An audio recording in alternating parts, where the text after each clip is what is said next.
when I was spending time in Brunei, I actually spent time in school as the shortest and the blackest kid in class, and this was really hard for me.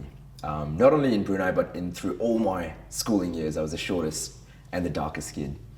And because of the amount of bullying that I got from how dark I was in Brunei and the Malay culture there, I didn't want to be me. I did not want to be how dark I was, and I used to get bullied so much that I would rub toothpaste on my skin when I was showering, and I would want to be whiter. I wouldn't eat my mum's food because for some reason I thought that when I ate my mum's food, I would be dark.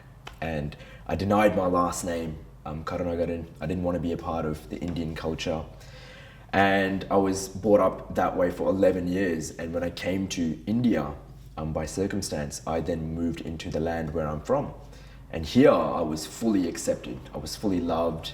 There was a lot of color. There was a lot of dance. You know, men, women, kids, old, young, everyone was just dancing. And if music came on, they would move. And I really enjoyed being here because I was so accepted for who I was.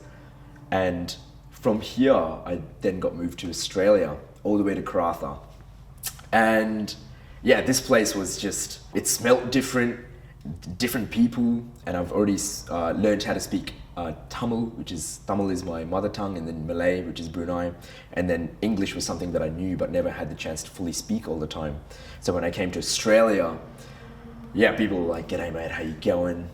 Yeah, I'm gonna go fishing, catch something, you know, from my tinny." And I was just like, "What language are you using, man?" I'm like, slow it down. And I was really struggling to connect with people in Karatha.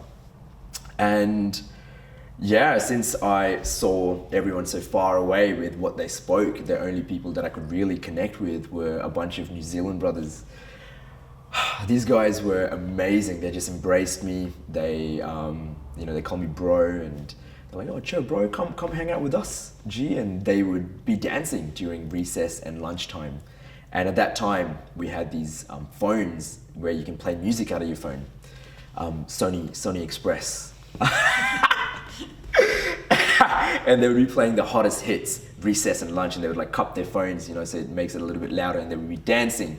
And these guys were great movers. They'd do break dancing, and they'd like pop and lock. And here I was just standing and just being in the zone and like, you know, being with the crowd. And one day I got pushed in to this circle where I was dancing, where they were dancing. And I have to tell you, I was wearing these long, pointy black shoes that just like went like that. And my pants were a little bit sagged down, and oversized shirt. I was full gangster. I was trying to fit in. And I was like, I'm just gonna send it. And I just like did a couple of moves, and I stood on top of the pointy bit, and I fell over. And I embarrassed myself. I was so ashamed of myself. I'm like, no! The one chance I had of like making friends here in Australia, it's just like me falling on my ass. And I was just so embarrassed, and they made fun of me. They were like, "Whoa, what was that, G?" And they were just playing around. They were just laughing. And I just felt this fire ignite within me. I'm like, oh man, like I'm gonna go home and I'm gonna watch dance. And from that point onwards, I went home for the next like 3 months. All I would do after school is just like watch YouTube videos on like other dancers and how they dance and how they moved. And a part of me was like, fuck, they move so well. They move so good. I wish I could do that. And then I slowly started seeing other dances, and there were some moves that my body was like, you could definitely do that. And I'm like, I could definitely do that. And then I started to make some space around my room. I moved my bed around, I moved my table around, so there was enough space for me to like look at my computer screen and just dance and move. And I started learning of YouTube tutorials, just like how to dance, how to do the moonwalk, how to pop lock, how to tut. And I would spend hours in my room just dancing.